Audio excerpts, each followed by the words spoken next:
really, really difficult, and part of the problem has been that we've confronted these massive inflationary problems. So the price of medicines, for example, has gone up by 11%.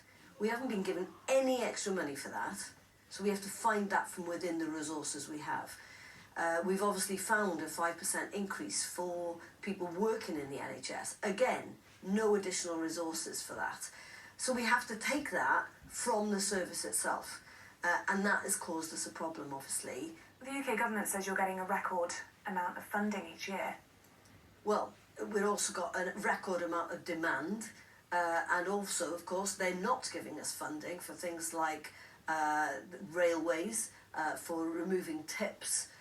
So all of those things we're having to find from within our budget that we shouldn't be paying for. Junior doctors have announced they're going to walk out for 3 days in January. This time last year it was ambulance workers and nurses, and then you were saying we have no more money to give them a pay rise, and then you found more money.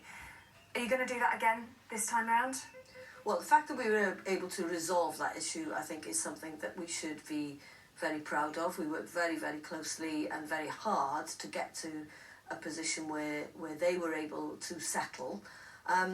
It is more challenging this year, and you just need to look at our books to realise there is nowhere to go for this money. We've had to go around the whole of the cabinet table asking them to help us out in relation to health, and they've kindly agreed to do that.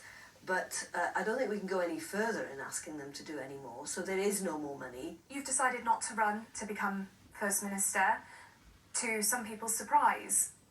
What was behind that decision?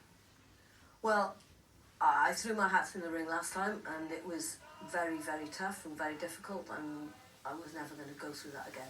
When the new FM is appointed, of course there'll be a reshuffle. Would you hope to stay in health? Well, not necessarily. It's a very, very tough job, I must say.